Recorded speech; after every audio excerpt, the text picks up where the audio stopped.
Bienvenue au 19h30 de Congo 26 Télévision. Madame, Monsieur, voici le sommaire de ce journal.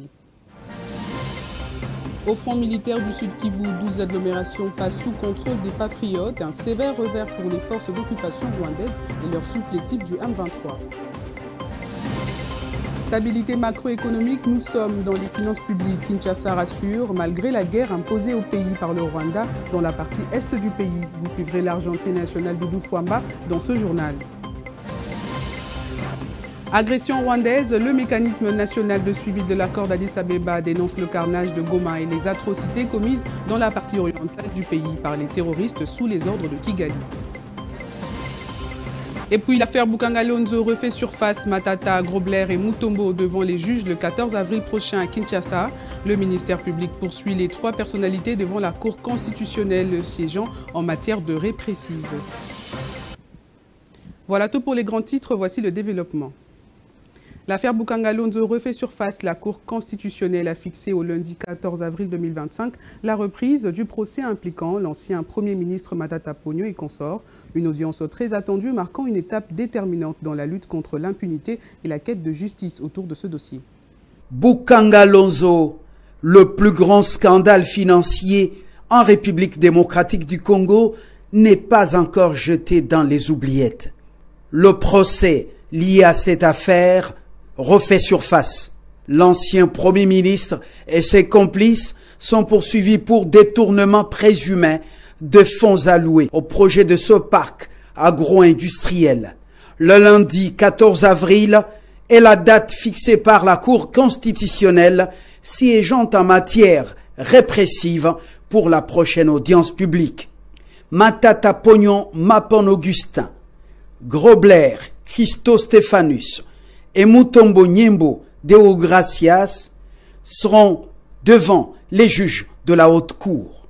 Il faut le rappeler, la Cour constitutionnelle avait siégé le lundi 3 mars dernier. Les 3 prévenus avaient comparu par leurs avocats conseils qui avaient demandé une remise. Il s'agissait d'une audience de relance après une longue trêve motivée par 3 raisons. Premièrement, la période électorale avec un des prévenus qui était candidat à la présidentielle et la Cour constitutionnelle avait respecté ses droits civiques et fondamentaux. La deuxième raison, les contentieux électoraux. La Cour constitutionnelle était dans l'impossibilité de siéger en matière répressive.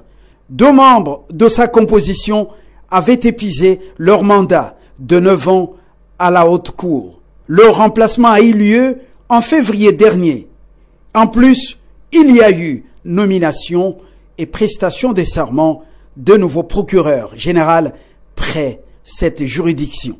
La troisième et dernière raison, les 3 prévenus Augustin Matata Ponyo, Deo Gracias Mutombo et Christo Grobler ont par leur conseil sollicité une remise prétendant n'avoir reçu d'exploit, c'est-à-dire les invitations des justices pour l'audience du lundi 3 mars 2025, un argument très vite balayé par le procureur général, le ministère public dans son intervention, ensuite par la Cour constitutionnelle elle-même qui a rappelé qu'on était en matière répressive et que la seule remise qui pouvait être accordée est 2 mois afin de permettre justement à toutes les parties de vider le fond.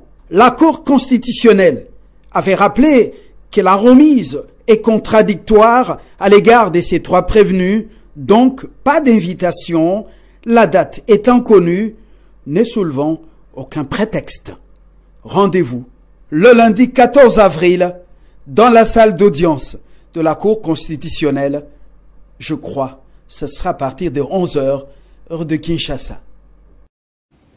En mémoire des victimes du carnage dans toutes ses formes lors de la prise de la ville de Goma, un film documentaire a été réalisé sous l'initiative du mécanisme national de suivi de l'accord cadre d'Addis Abeba afin de dénoncer ces actes ignobles qui persistent dans la partie est du pays avec preuves répertoriées par le moyen du monitoring. Ce film a été projeté ce jeudi au Collège des hautes études de sécurité et de défense de Kinshasa. Détail avec Steve Bonémé et Célestin Kalombo. Malheureusement, je ne vois pas. C'est en mémoire des hommes et femmes, sans oublier les enfants, victimes des atrocités rwandaises que le mécanisme national de suivi de l'accord cadre d'Addis Abeba a réalisé ce documentaire intitulé « Le carnage » afin de dénoncer avec force l'occupation rwandaise de certaines parties du Congo.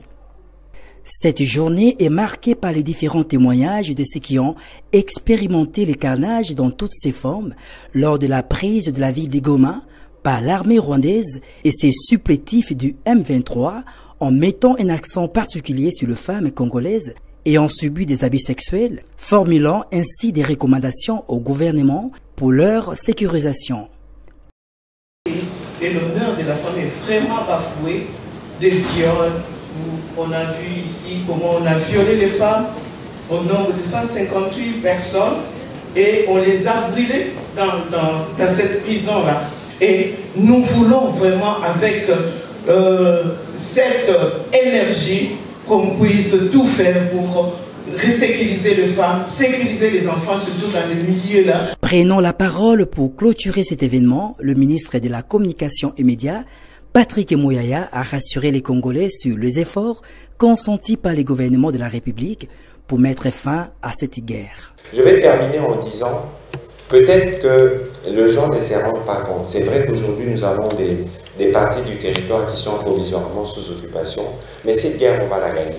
Et nous sommes déjà dans la voie de la gagner. Et c'est une guerre que nous faisons sur plusieurs fronts. Et comptez sur nous, parce qu'aujourd'hui, si vous avez vu la dernière sortie du président rwandais, si vous regardez ce qu'il commence à raconter, vous vous rendez compte qu'il y a un déséquilibre. Ça veut dire que c'est parce que justement, nous avons bien porté le combat. Ce documentaire était un travail de monitoring effectué dans le but de renforcer le rapport de la RDC sur la situation des droits de l'homme. Après 3 jours d'affrontements, les nouvelles sont plutôt encourageantes. Au moins 12 agglomérations du territoire de Calais dans la province du Sud-Kivu sont maintenant sous contrôle des patriotes. D'après des sources locales, depuis la matinée de ce jeudi, les affrontements ont été signalés dans certaines agglomérations de ce territoire, en l'occurrence l'axe Lemera-Bougamanda. Ces intenses affrontements interviennent juste après la nomination de l'administrateur, son adjoint, ainsi que le chef de la cité de Minova à Calais par l'armée rwandaise. Depuis le début de ces affrontements, les patriotes ont eu de l'avance d'après des sources locales et les habitants de ce coin du pays. Au cours d'un dîner d'échange organisé mercredi 9 avril 2025 à Kinshasa, le ministre des Finances Doudou Fwamba a présenté à la presse et aux partenaires économiques un aperçu de la situation macroéconomique de la RDC. Malgré la guerre dans l'est du pays, le gouvernement affirme maintenir les fondamentaux économiques tout en multipliant des réformes et stratégies d'ajustement budgétaire pour renforcer la résilience nationale. C'est un exercice de transparence et de pédagogie économique que le ministre des Finances, Doudou Fwamba, a mené lors de ce face-à-face avec les professionnels des médias. Objectif, exposer le carnet de santé des finances publiques et la trajectoire macroéconomique de la RDC dans un contexte lourdement perturbé par la guerre dans l'Est. Qu'en dépit de la situation sécuritaire que nous avons à l'est de notre pays et que malgré les risques que nous avons à travers cette situation inédite liée à l'agression par les Rwandais, notre économie est une économie encore plus résiliente qu'hier. Avec clarté, le ministre a mis en avant des signaux de stabilité malgré ce choc sécuritaire, un taux de change relativement stable en mars 2025 contre celui de l'année dernière durant la même période. Une baisse de l'inflation de 4,0% à 2,3% entre les 2 semestres, ainsi qu'un contrôle renforcé des dépenses publiques. Le ratio des dépenses urgentes a été réduit de moitié, passant de 22% à 11%, illustrant selon lui une volonté politique de rigueur budgétaire. Il y a une stabilité relative du taux d'échange depuis la fin du mois de juin 2024 jusqu'à ce jour. J'ai réaffirmé qu'il y a une forte décélération du rythme de formation des prix intérieurs qui a culminé à un indicateur de 2,3% en cumul annuel de l'inflation à fin 2025 contre 4% à la même période en 2024. Nous avons également imprimé une rigueur de gestion qui a PIBC, de 22% la moyenne d'exécution des dépenses en procédure d'urgence au premier semestre 2024 à 11% au second semestre. L'Argentine nationale a également vanté l'amélioration de la mobilisation des recettes internes, fruit des réformes fiscales, de la digitalisation progressive de l'administration et de la lutte contre la fraude et les exonérations abusives. À cela s'ajoute l'introduction de l'impôt sur les profits excédentaires, signe d'un État qui cherche à diversifier ses ressources. Qu'est-ce qui a été fait? Quel est notre secret, comme on pourrait le dire? Bonne coordination de la politique conjoncturelle, c'est-à-dire arrimage de la politique budgétaire sur la politique monétaire, rigueur dans la gestion, réforme et bonne gouvernance. Doudou Fwamba a par ailleurs réaffirmé la détermination du gouvernement à poursuivre les réformes structurelles, notamment dans la fiscalité, la gouvernance et la promotion du climat des affaires, en s'appuyant sur le soutien du FMI pour stabiliser davantage le cadre macroéconomique malgré la guerre. La RDC a pris part au AIM Congress à Abu Dhabi. Ce grand rendez-vous économique a rassemblé des leaders mondiaux et des investisseurs pour discuter des enjeux économiques globaux.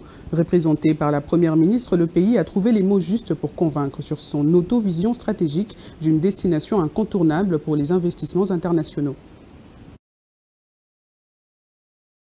Décideurs et investisseurs internationaux, tous avaient répondu présents à Abu Dhabi lors de la tenue de ce forum annuel de l'investissement, édition 2025. Une rencontre de leaders mondiaux engagés qui facilite les opportunités d'affaires et booste la croissance mondiale. Une occasion sur laquelle a sauté la République démocratique du Congo en quête de positionnement dans la transformation économique, comme l'a indiqué la Première ministre Judith Suminwa, qui a lancé un appel d'offres aux partenaires économiques en circonscrivant les cadres sécurisés des réformes fiscales entreprises.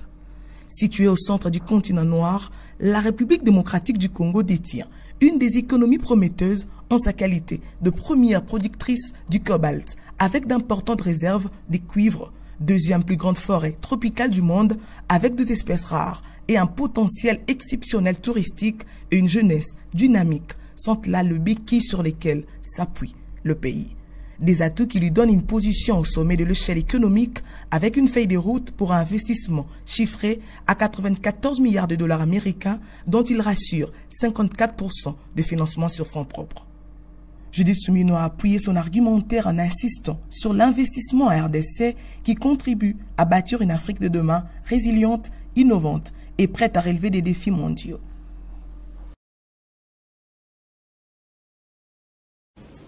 Les corrections de l'examen d'État se feront dans les tout prochains jours à l'aide de l'intelligence artificielle. L'inauguration des locaux devant arbitrer nouveau centre de correction a eu lieu ce jeudi 10 avril 2025 par la ministre de l'Éducation nationale, Raissa Malou-Dinanga, qui a vanté les innovations de cette migration qui, selon elle, permettront aux services commis à la correction des épreuves de l'examen d'État d'avoir plus de rapidité dans leur travail afin d'espérer une publication dans un délai court des résultats de ces épreuves. Face aux inondations meurtrières qui ont secoué Kinshasa, la Première ministre Judith Suminwa est interpellée le mercredi 16 avril à l'Assemblée nationale. Elle devra répondre aux préoccupations des députés nationaux sur la gestion de cette crise qui a causé de lourdes pertes humaines et matérielles dans la ville. Ebenezer Bouanga. Alors que le bilan des dégâts des récentes inondations à Kinshasa ne fait que s'alourdir, après plusieurs découvertes des corps sans vie endeuillant plusieurs familles, des gens en détresse pour les sinistres connus, la Première ministre Judith Suminwa Tuluka et l'ensemble de son équipe sont convoqués à l'Assemblée nationale. Fournir des réponses aux préoccupations des élus nationaux qui ont pas un tableau sombre de la situation. Na ba échange au tosali ba député mususu ba collègue ba lobby que ba eo tomoni na stade bazo représenter même pas 10% ba victime banda ko choli et bukani ba mituka e koti na ba mai c'est-à-dire ekufi ba effet personnel ba diplôme ba biloko ebelekei tozomi tuna comment est-ce que l'état azo s'organiser non seulement zo ba o bazali déjà na ba morgue en charge pour bakunda bango mais aussi au bazana ba hôpitaux pe baé o bazali victime ya ba perte ya ba bien o to bengi matériel. En croire ces groupes de parlementaires, la représentation nationale aurait tout de même prévenu ces catastrophes et présenté les pistes de solutions par son rapport sur l'insalubrité et la construction anarchique dans la capitale, Kinshasa. bien que le gouvernement soit instruit par le président de la République, Félix Tshisekedi, de la mise en place dans un bref délai du plan d'intervention humanitaire à court terme pour apporter une assistance nécessaire aux sinistrés logés dans des sites d'hébergement, l'obligation est faite à l'exécutif national de s'expliquer autour de stratégies préventives pour éviter des possibles nouvelles tragédies.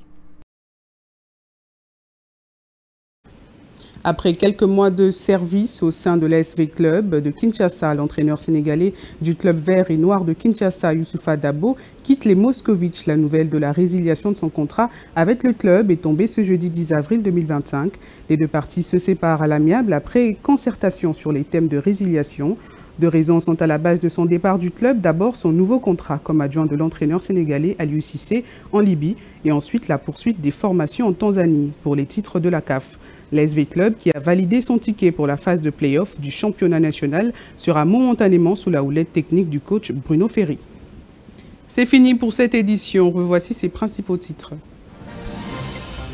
Au front militaire du Sud Kivu, 12 agglomérations passent sous contrôle des patriotes. Un sévère revers pour les forces d'occupation rwandaises et leurs supplétifs du M23.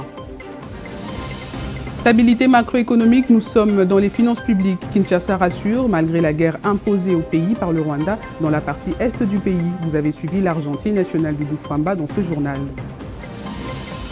Agression rwandaise, le mécanisme national de suivi de l'accord d'Addis Abeba dénonce le carnage de Goma et les atrocités commises dans la partie orientale du pays par les terroristes sous les ordres de Kigali. Et puis l'affaire Boukangalonzo refait surface. Matata, Grobler et Mutombo devant les juges le 14 avril prochain à Kinshasa. Le ministère public poursuit les 3 personnalités devant la Cour constitutionnelle siégeant en matière de répressive. Bonne suite de programmes sur la chaîne de l'Unité nationale.